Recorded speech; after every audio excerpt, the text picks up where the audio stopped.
Émile Zola, Thérèse Raquin. Chapitre 11.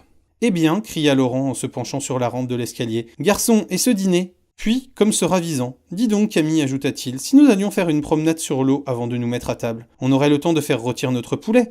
Nous allons nous ennuyer pendant 1 heure à attendre. Comme tu voudras, répondit nonchalamment Camille, mais Thérèse a faim. Non, je puis attendre, se hâta de dire la jeune femme, que Laurent regardait avec des yeux fixes. Ils descendirent tous trois. En passant devant le comptoir, ils retinrent une table, ils s'arrêtèrent un menu, disant qu'ils seraient de retour dans 1 heure. Comme le cabaretier louait des canots, ils le prièrent de venir en détacher un. Laurent choisit une mince barque, dont la légèreté effraya Camille. « Diable, dit-il, il ne va pas falloir remuer là-dedans, on ferait un fameux plongeon. » La vérité était que le commis avait une peur horrible de l'eau. À Vernon, son état maladif ne lui permettait pas, lorsqu'il était enfant, d'aller barboter dans la Seine, tandis que ses camarades d'école couraient se jeter à pleine rivière, il se couchait entre deux couvertures chaudes.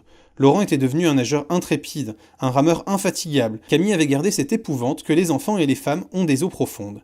Il tâta du pied le bout du canot, comme pour s'assurer de sa solidité. « Allons, entre donc !» lui cria Laurent en riant. « Tu trembles toujours !» Camille enjamba le bord et alla, en chancelant, s'asseoir à l'arrière. Quand il sentit les planches sous lui, il prit ses aises, il plaisanta pour faire acte de courage. Thérèse était demeurée sur la rive, grave et immobile, à côté de son amant qui tenait l'amarre. Il se baissa et rapidement, à voix basse. « Prends garde, murmura-t-il, je vais le jeter à l'eau. Obéis-moi, je réponds de tout. » La jeune femme devint horriblement pâle. Elle resta comme clouée au sol, elle se raidissait, les yeux agrandis. « Entre donc dans la barque, murmura encore Laurent. Elle ne bougea pas, une lutte terrible se passait en elle. Elle tendait sa volonté de toutes ses forces, car elle avait peur d'éclater en sanglots et de tomber à terre. « Ah ah !» cria Camille. « Laurent, regarde donc Thérèse. C'est elle qui a peur.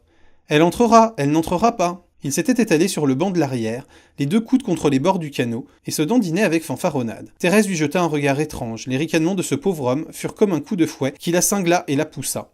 Brusquement, elle sauta dans la barque. Elle resta à l'avant, Laurent prit les rames. Le canot quitta la rive, se dirigeant vers les îles avec lenteur. Le crépuscule venait, de grandes ombres tombaient des arbres, et les eaux étaient noires sur les bords. Au milieu de la rivière, il y avait de larges traînées d'argent pâle. La barque fut bientôt en pleine Seine. Là, tous les bruits des quais s'adoucissaient.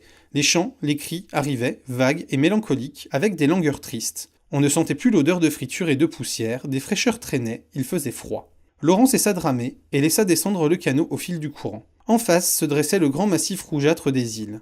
Les deux rives d'un brun sombre taché de gris étaient comme deux larges bandes qui allaient se rejoindre à l'horizon. L'eau et le ciel semblaient coupés dans la même étoffe blanchâtre. Rien n'est plus douloureusement calme qu'un crépuscule d'automne. Les rayons pâlissent dans l'air frissonnant, les arbres vieillis jettent leurs feuilles, la campagne, brûlée par les rayons ardents de l'été, sent la mort venir avec les premiers vents froids. Et il y a, dans les cieux, des souffles plaintifs de désespérance. La nuit descend de haut, apportant des linceuls dans son ombre. Les promeneurs se taisaient. Assis au fond de la barque qui coulait avec l'eau, ils regardaient les dernières lueurs quitter les hautes branches. Ils approchaient des îles. Les grandes masses rougeâtres devenaient sombres, tout le paysage se simplifiait dans le crépuscule. La Seine, le ciel, les îles, les coteaux n'étaient plus que des taches brunes et grises qui s'effaçaient au milieu d'un brouillard laiteux.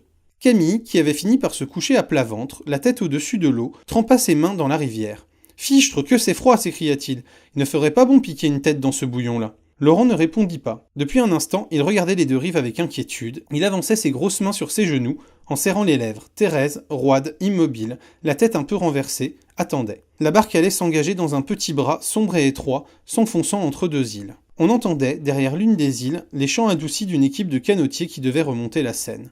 Au loin, en amont, la rivière était libre. Alors Laurent se leva et prit Camille à bras le corps. Le commis éclata de rire. « Ah non, tu me chatouilles, dit-il. Pas de ces plaisanteries-là, voyons, fini, tu vas me faire tomber. » Laurent serra plus fort, donna une secousse, Camille se tourna et vit la figure effrayante de son ami, toute convulsionnée. Il ne comprit pas, une épouvante vague le saisit. Il voulut crier et sentit une main rude qui le serrait à la gorge. Avec l'instinct d'une bête qui se défend, il se dressa sur ses genoux, se cramponna au bord de la barque. Il lutta ainsi pendant quelques secondes. « Thérèse, Thérèse !» appela-t-il d'une voix étouffée et sifflante. La jeune femme regardait, se tenant des deux mains à un banc du canot qui craquait et dansait sur la rivière. Elle ne pouvait fermer les yeux, une effrayante contraction les tenait grands ouverts, fixés sur le spectacle horrible de la lutte. Elle était rigide, muette. « Thérèse, Thérèse !» appela de nouveau le malheureux qui râlait. À ce dernier appel, Thérèse éclata en sanglots.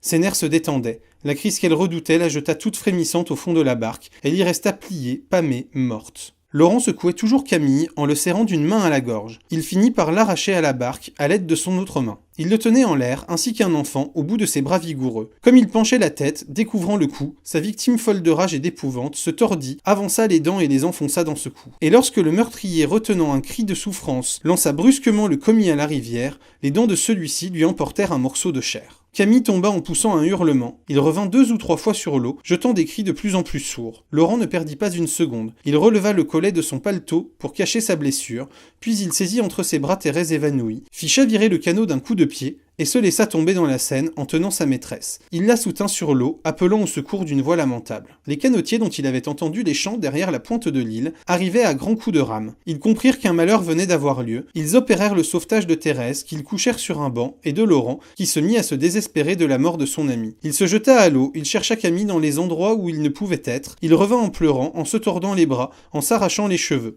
Les canotiers tentaient de le calmer, de le consoler. « C'est ma faute, criait-il, je n'aurais pas dû laisser ce pauvre garçon danser et remuer comme il le faisait. À un moment, nous nous sommes trouvés tous les 3 du même côté de la barque et nous avons chaviré. En tombant, il m'a crié de sauver sa femme. Il y eut parmi les canotiers, comme cela arrive toujours, 2 ou 3 jeunes gens qui voulurent avoir été témoins de l'accident. Nous vous avons bien vu, disait-il. Aussi, que diable, une barque ce n'est pas aussi solide qu'un parquet. Ah, la pauvre petite femme, elle va avoir un beau réveil. Ils reprirent leurs rames, ils remorquèrent le canot et conduisirent Thérèse et Laurent au restaurant où le dîner était prêt. Tout Saint-Ouen suit l'accident en quelques minutes. Les canotiers le racontaient comme des témoins oculaires. Une foule apitoyée stationnait devant le cabaret. Le gargotier et sa femme étaient de bonnes gens qui mirent leur garde-robe au service des naufragés. Lorsque Thérèse sortit de son évanouissement, elle eut une crise de nerfs, elle éclata en sanglots déchirants. Il fallut la mettre au lit. La nature aidait à la sinistre comédie qui venait de se jouer. Quand la jeune femme fut plus calme, Laurent la confia aux soins des maîtres du restaurant. Il voulut retourner seul à Paris pour apprendre l'affreuse nouvelle à Madame Raquin, avec tous les ménagements possibles. La vérité était qu'il craignait l'exaltation nerveuse de Thérèse. Il préférait lui laisser le temps de réfléchir et d'apprendre son rôle.